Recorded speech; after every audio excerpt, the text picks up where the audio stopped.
आप सभी को चिंता है महोदय, लंबे समय से भारतीय शेयर मार्केट से एफपीआई लगातार पैसा निकाल रहे हैं। श्रीमंत, आज की डेट में बहुत अच्छी खबर आई है। भारत सरकार ये जो आउटफ्लोज भारत से हो रहे हैं लगातार, उनको रोकने के लिए भारत सरकार बॉन्ड टैक्स काटने जा रही है। ऐसी ब्लूमबर्ग के हवाले से खबर आई है महोदय। यहाँ पर इस खबर का डिस्कशन करने के पहले महोदय देखना होगा हिस्टोरिकल डेटा। और ये डेटा मैं आपको पहली बार बता रहा हूं महोदय।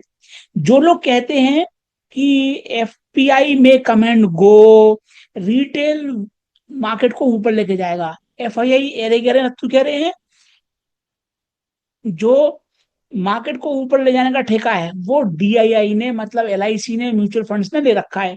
आप ये हिस्टोरिकल चार्ट देखिए महोदय, ये हिस्टोरिकल चार्ट हिस्ट्री का है, लगभग 2002 से है। मतलब हम पिछले 24 सालों का इतिहास देख रहे हैं महोदय।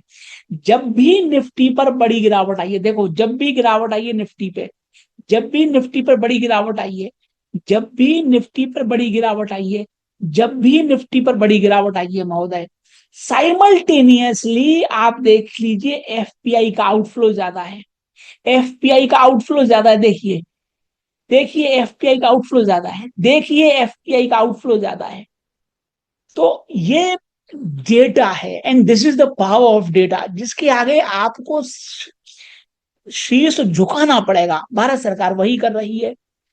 मान्यवर, ये डेटा हम लोगों को बहुत पहले से पता है कि देखिए आप 2020 में जो, जब कोरोना क्राइसिस आया था, जब देश में लॉकडाउन लगा था, तब एफपीआई ने इतनी सेलिंग करी थी। आज की डेट में देखो आप, इतनी भयंकर सेलिंग आ गई। तो रुपया को संभालने के लिए सरकार ने सोना बेचा, रुपये को संभालने के लिए सरकार ने जमीन आसमान एक कर दी।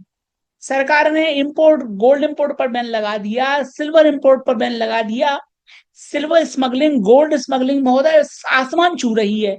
स्मगलिंग कर कौन रहे हैं? वही कस्टम ऑफिशियल्स कर रहे हैं।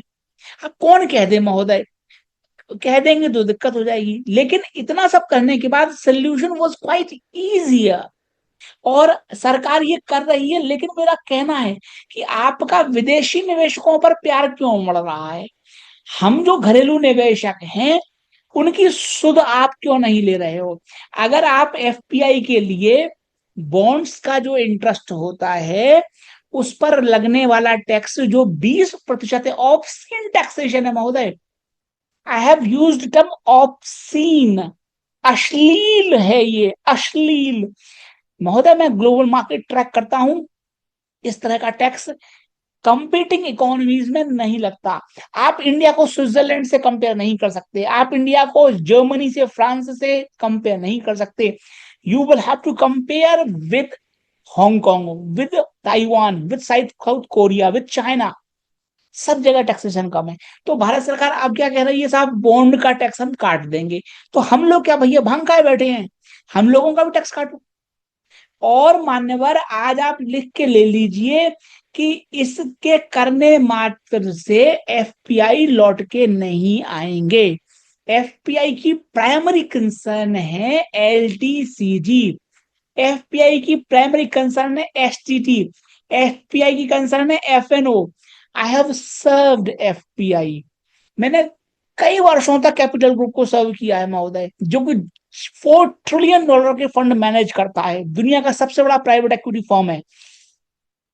तो महोदय, वो कभी नहीं कहेंगे कि एलटीसीजी काटो, वो कभी नहीं कहेंगे एसटीटी काटो, वो कभी नहीं कहेंगे कि एफएनओ को बढ़ाओ, वो कभी नहीं कहेंगे बॉन्ड टैक्स काटो ना।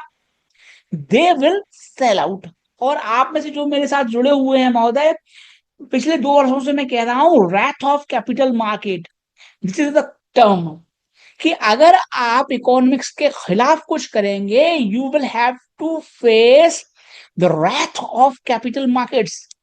कैपिटल मार्केट्स आग उगलेंगे, आग उगल रहे हैं, इनके होश ठिकाने आ रहे हैं। घमंड लेकिन इनका अभी भी नहीं टूटा है, अभिमान इनका अभी भी नहीं टूटा है। इनको टैक्स नहीं मिल रहा है, उसके बावजूद टैक्स नहीं काट रहे हैं। तो मेरा आपसे निवेदन यह है कि हम किसी की बुराई नहीं कर रहे हैं।